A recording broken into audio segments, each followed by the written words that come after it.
Everyone, हर हर महादेव दोस्तों। आपके अपने चैनल हर दिन कुछ नया में आपका बहुत बहुत स्वागत है। तो आज की वीडियो में हम सुनेंगे वट सावित्री व्रत कथा को। वट सावित्री का व्रत ज्येष्ठ मास की अमावस्या को किया जाता है। इस दिन सुहागिन महिलाएं अपने पति की लंबी उम्र के लिए उपवास करती हैं। ऐसा कहा जाता है कि इस दिन सावित्री अपने पति सत्यवान के प्राण यमराज से वापस लेकर आई थी। इस दिन बड़ के पेड़ के नीचे बैठकर वट वृक्ष की पूजा की जाती है। ऐसा माना जाता है कि जिस तरह बड़ के पेड़ की उम्र लंबी होती है, उसी तरह महिलाओं के पति की उम्र भी लंबी होती है। वट वृक्ष को आयुर्वेद के अनुसार परिवार का वैद्य माना जाता है और कहीं कहीं ये वट सावित्री की पूजा कुछ अलग तरीके से होती है। जैसे यूपी, बिहार, झारखंड, उत्तराखंड में इस व्रत की बहुत मान्यता है। इसे ज्येष्ठ कृष्ण पक्ष त्रयोदशी से अमावस्या यानी 3 दिन तक मनाने की परंपरा है। दक्षिण भारत में यह वट पूर्णिमा के नाम से जाना जाता है, तो इसे ज्येष्ठ पूर्णिमा को मनाया जाता है। तो चलिए अब कथा का श्रवण करते हैं। और यदि आपने अभी तक चैनल को सब्सक्राइब नहीं किया है, तो चैनल को सब्सक्राइब अवश्य करें, साथ ही बेल आइकन को प्रेस करें। इससे ये होगा कि मैं कोई भी वीडियो अपलोड करूँगी तो उसकी नोटिफिकेशन सबसे पहले आपके पास पहुँच जाएगी। तो चलिए कथा का श्रवण करते हैं।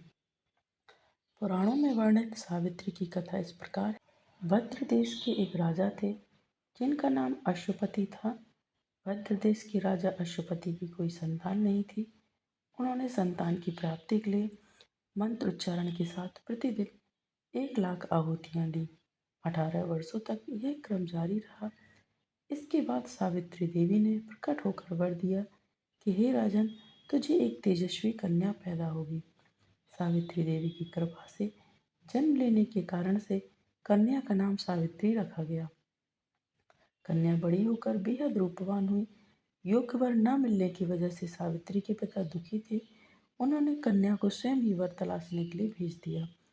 सावित्री तपोवन में भटकने लगी। वहाँ शाल्व देश के राजा धुमतसेन रहते थे। क्योंकि उनका राज किसी ने छीन लिया था, उनके पुत्र सत्यवान को देखकर सावित्री ने पति के रूप में उनका वरण किया। ऋषिराज नारद को जब यह पता चला तो वह राजा अश्वपति के पास पहुंचे और कहा कि हे राजन, यह क्या कर रहे हैं आप? सत्यवान गुणवान है, धर्मात्मा है और बलवान भी है, पर उसकी आयु बहुत छोटी है। वह अल्पायु है। 1 वर्ष के बाद ही उसकी मृत्यु हो जाएगी। ऋषिराज नारद की बात सुनकर राजा अश्वपति घोर चिंता में डूब गए। सावित्री ने उनसे कारण पूछा तो राजा ने कहा, पुत्री, तुमने जिस राजकुमार को अपने वर के रूप में चुना है वह अल्पायु है। तुम्हें किसी और को अपना जीवन साथी बनाना चाहिए। इस पर सावित्री ने कहा कि पिताजी, आर्य कन्याएं अपने पति का एक ही बार वरण करती हैं। राजा एक ही बार आज्ञा देते हैं और पंडित एक बार प्रतिज्ञा करते हैं और कन्यादान भी एक ही बार किया जाता है। सावित्री हठ करने लगी और बोली, मैं सत्यवान से ही विवाह करूंगी। राजा अश्वपति ने सावित्री का विवाह सत्यवान से कर दिया। सावित्री अपने ससुराल पहुंचते ही सास ससुर की सेवा करने लगी। समय बीतता चला गया। नारद मुनि ने सावित्री को पहले ही सत्यवान की मृत्यु के दिन के बारे में बता दिया था। वह दिन जैसे जैसे करीब आने लगा, सावित्री अधीर होने लगी। उन्होंने 3 दिन पहले से ही उपवास शुरू कर दिया। नारद मुनि द्वारा कथित निश्चित तिथि पर पितरों का पूजन किया। हर दिन की तरह सत्यवान उस दिन भी लकड़ी काटने जंगल चले गए और साथ में सावित्री भी गई। जंगल में पहुंचकर सत्यवान लकड़ी काटने के लिए पेड़ पर चढ़ गए। तभी उनके सिर में तेज दर्द होने लगा और दर्द से व्याकुल सत्यवान पेड़ से नीचे उतर गए। सावित्री अपना भविष्य समझ गई। सत्यवान के सिर को गोद में रखकर सावित्री सत्यवान का सिर सहलाने लगी। तभी वहां यमराज आते दिखे। यमराज अपने साथ सत्यवान को ले जाने लगे। सावित्री भी उनके पीछे पीछे चल पड़ी। यमराज ने सावित्री को समझाने की बहुत कोशिश की कि यह विधि का विधान है, लेकिन सावित्री नहीं मानी। सावित्री की निष्ठा और पतिपरायणता को देखकर यमराज ने सावित्री से कहा कि हे देवी, तुम धन्य हो। तुम मुझसे कोई भी वरदान मांग लो। सावित्री ने कहा कि मेरे सास ससुर वनवासी हैं और अंधे हैं, उन्हें आप दिव्य ज्योति प्रदान करें। यमराज ने कहा ऐसा ही होगा, जाओ अब लौट जाओ। लेकिन सावित्री अपने पति सत्यवान के पीछे पीछे चलती रही। यमराज ने कहा देवी तुम वापस जाओ। सावित्री ने कहा भगवान, मुझे अपने पतिदेव के पीछे पीछे चलने में कोई परेशानी नहीं है, पति के पीछे चलना मेरा कर्तव्य है। यह सुनकर उन्होंने फिर से उसे एक और वर मांगने के लिए कहा। सावित्री बोली हमारे ससुर का राज्य छिन गया है, उसे पुनः वापस दिला दीजिए। यमराज ने सावित्री को यह वरदान भी दे दिया और कहा अब तुम लौट जाओ, लेकिन सावित्री पीछे पीछे चलती रही।